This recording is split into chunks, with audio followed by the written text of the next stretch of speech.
let's begin by having a look at the process of how rebar numbers are assigned to each element.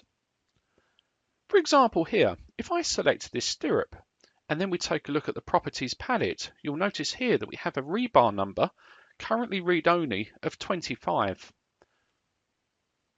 If I go ahead and select one of these L bars, once again here, you'll notice that we have rebar number 10. The rebar numbers are controlled with something called partition.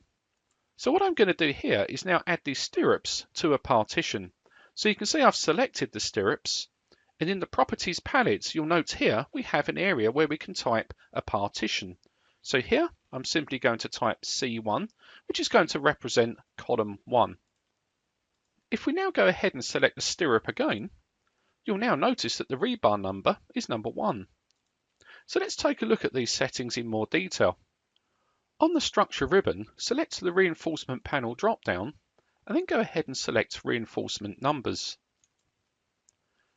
In the reinforcement numbers dialog box, you'll now note here that I have two partitions.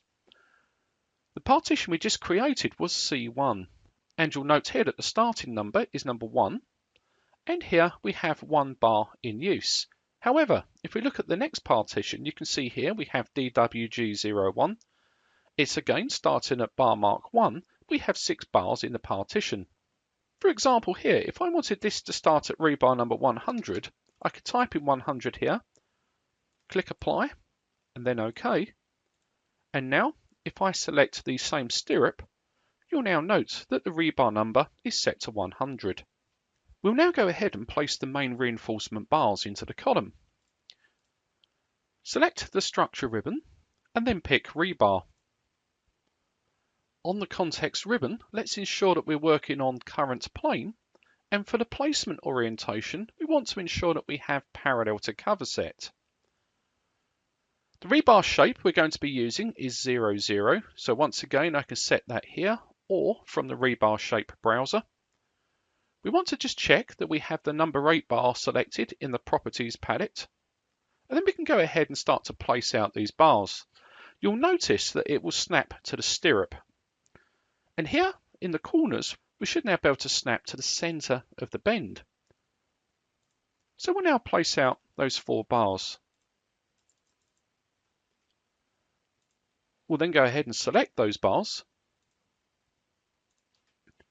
and we'll ensure that it's placed in the same partition, which is C1.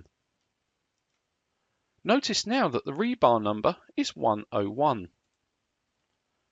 Once again, if we go to the reinforcement panel drop-down and we select reinforcement numbers, we'll now notice here that we have 2 bars in use from 100 to 101. Go ahead and select OK. Let's now take a look at some of the reinforcement settings. In the reinforcement panel drop-down, select reinforcement settings.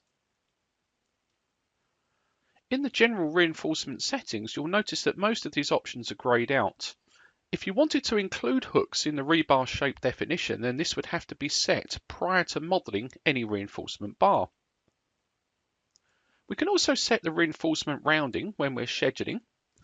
So notice here we're rounding to the nearest inch, but of course here we could round up or down.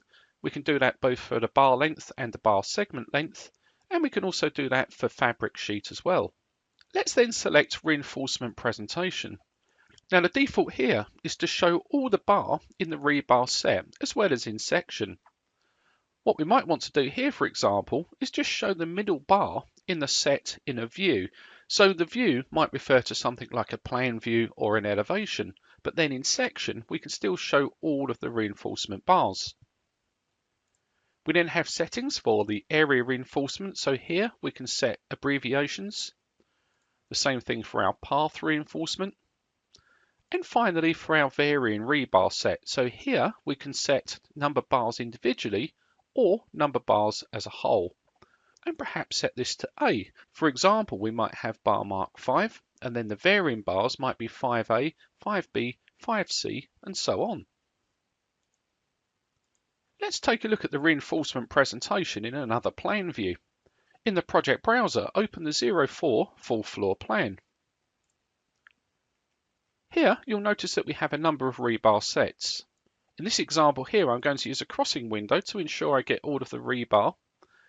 And on the context ribbon, you'll note here we can show all, show first and last, or perhaps just show middle.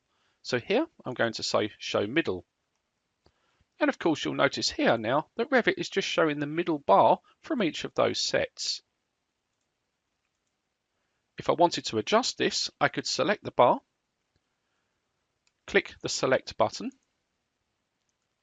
Here I might want to start by selecting none, and then I can decide which bar I'd like to show, perhaps this one here.